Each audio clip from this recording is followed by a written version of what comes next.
Shalom to you from oneforisrael.org.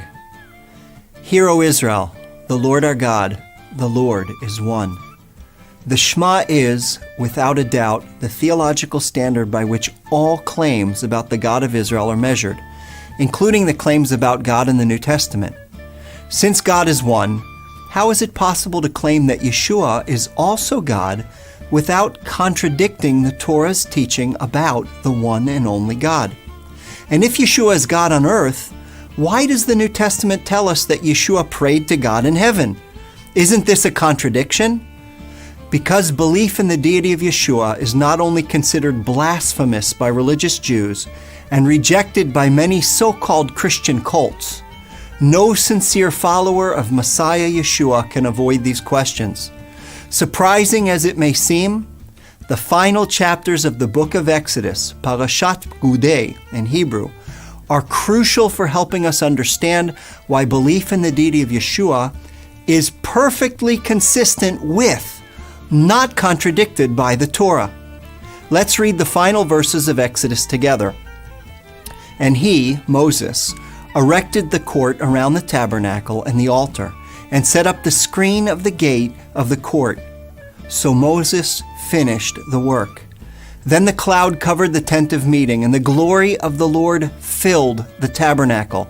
And Moses was not able to enter the tent of meeting because the cloud settled on it, and the glory of the Lord filled the tabernacle.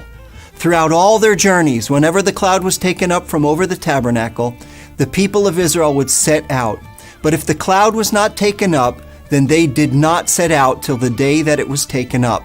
For the cloud of the Lord was on the tabernacle by day, and fire was in it by night, in the sight of all the house of Israel throughout all their journeys.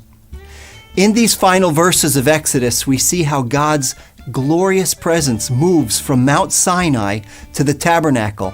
And in many ways, the tabernacle becomes a portable Mount Sinai. Just as Mount Sinai had 3 levels of holiness, likewise the tabernacle had 3 levels of holiness. Just as God's glory dwelled on the summit of Mount Sinai, so God's glory filled the tabernacle and the Holy of Holies in particular. This spectacular localization of God's glory inside an earthly tent begs the question, how can the one true God dwell in the tabernacle without ceasing to be God everywhere else? For the Torah clearly teaches that the Lord is God in heaven above and on the earth beneath. There is no other. Likewise, we read in the prophets, but will God indeed dwell on the earth? Behold, heaven and the highest heaven cannot contain you.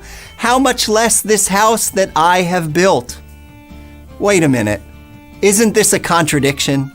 You mean the Torah teaches that God can dwell in one particular place without ceasing to be God everywhere else? Yes, it does. Difficult to understand, but true it is.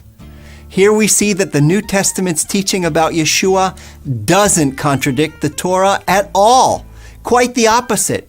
It's only through the Torah that we are able to understand and appreciate Yeshua's true identity. The Apostle John writes, "In the beginning was the Word, and the Word was with God, and the Word was God. And the Word became flesh and dwelt," or in Greek, tabernacled among us. "And we have seen His glory. The glory is of the only Son from the Father, full of grace and truth." Just as the God of Israel dwelled in the tabernacle without ceasing to be God over all, so God dwelled bodily in Yeshua without ceasing to be God over all. No wonder Yeshua later refers to himself as the temple, for he was, as Paul says in Colossians 2:9, "For in him the whole fullness of deity dwells bodily."